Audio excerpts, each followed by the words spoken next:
Thanks for joining us on our streaming service for your first alert drought report. I'm meteorologist Callie Zanandri. I feel like it's Christmas morning. We are seeing big improvements thanks to the recent rainfall across the state in this week's drought monitor. Take a look. Across western Colorado, we're seeing significant improvements. We went from exceptional drought to severe drought across most of the area.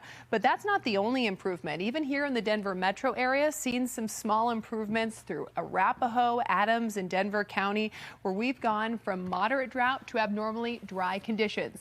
It's a real welcome shift as we head into a typically drier fall season. Right now, we're joined by Thomas Gifford, an economics PhD candidate at Colorado State University and the lead author of a groundbreaking new report. His study, titled Battle Scars: Trends in Wildfire Size and Impact Across Colorado, reveals that wildfires in our state have become significantly larger and increasingly unpredictable over the past 3 decades. In fact, you found that just 1% of Colorado's largest fires have accounted for roughly 50% of all acres burned, and that we've seen a 6-fold rise in the average annual wildfire events since the 1990s. Thomas, thank you so much for joining us. Oh, thank you for having me. You know, those stats, they're really staggering. Tell me what that means for our state and how they might reshape our understanding of wildfire risks going forward. Yeah, so one thing that I've always found really interesting about wildfires is that not every single one of them is bad. In fact, the vast majority of them are really good for the ecosystems that they are affecting. But what we've seen, and the troubling trend that we've seen over the last 20, 30 years, is the occurrence of these mega fires, or these exceptionally large fires that, as you referenced, are creating the vast majority of the burned damage. So you mentioned the 1% stat. The top 1% of fires account for almost 50% of the total burned area. And even just the top 10% account for almost 90% of the burned area. So it's not an issue of, wildfires are always a bad thing that we always need to get rid of. It's that we need to be able to contain and probably limit these exceptionally large wildfires, which are becoming more common. Yeah, we have seen that this summer. Now, how is drought contributing to these fast and destructive wildfires that we're seeing? Yeah, so we are seeing that drought, not surprisingly, the lack of water does lead to increased wildfire risk. And especially when you're seeing kind of more climatological variance year over year, less predictability in rainfall and those sorts of things. That it does increase the wildfire risk for the entire state. So with kind of these increased drought conditions, what we are kind of seeing is that the wildfire season is extending. The period of time where we expect wildfires to be occurring is happening for a longer period of time, and it's becoming harder to predict where these wildfires are going to occur and how big they're actually going to grow. So drought is not good for fire. In Colorado, we're seeing mega fires, not just in size, but in speed. Fires spreading faster than ever.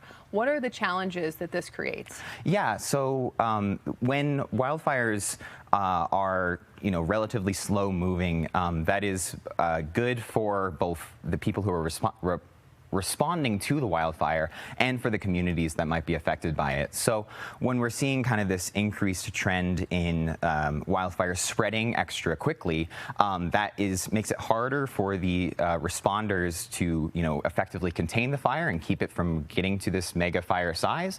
But it's also harder to warn the communities that are potentially going to be affected in a quick and effective manner. So it's really the people in the way that are really being affected by the speed of these fires. Yeah, unbelievable how quickly some of these have spread this summer. Now, given this trend, what forest management strategies have been shown successful in making forests more resilient to these severe wildfires? Yeah, so that's actually a big kind of open question right now. And there's a lot of really good research going on trying to answer exactly what is the best way of doing that. But generally speaking, we know that the best way of kind of dealing with wildfire mitigation, or trying to mitigate the risk of these mega fires is some sort of combination of both mechanical thinning and controlled burns. So mechanical thinning, that involves bringing big machines through the forest to try to help clear some of the ground fuel.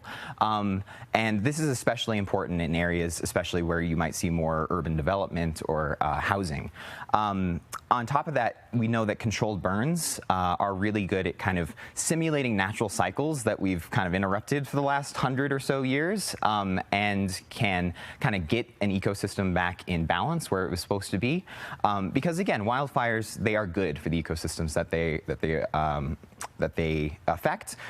They help clear ground fuel. They help regenerate new growth. Now, what proactive steps should communities, especially those near forests and the foothills, places like that, prioritize for preparedness and safety, given these wildfire trends that you're observing, that they're becoming just so much more unpredictable? Yeah, no, that's a really important question. And again, I want to go back and touch on the idea that wildfires are necessary, right? So we're not going to be able to just get rid of them altogether, nor should we. So when it comes to effective steps that people can take to actually, protect their own property, or the communities can take to affect the community, we know that that home hardening is really cost effective. Basically using really fire resistant materials is a very cost effective way to mitigate the risk of a wildfire actually burning down your home, even if your area is affected by a wildfire. And also, I know fire departments around the country really stress making a defensible area around your home. So making some sort of break in the ground fuel so that if, again, there is wildfire in your area, you can at least kind of create a trench between you and the fire and hopefully protect your own property or protect your own community. Great advice. Now, finally, if climate predictions continue to hold, what is your outlook for the future fire seasons in Colorado?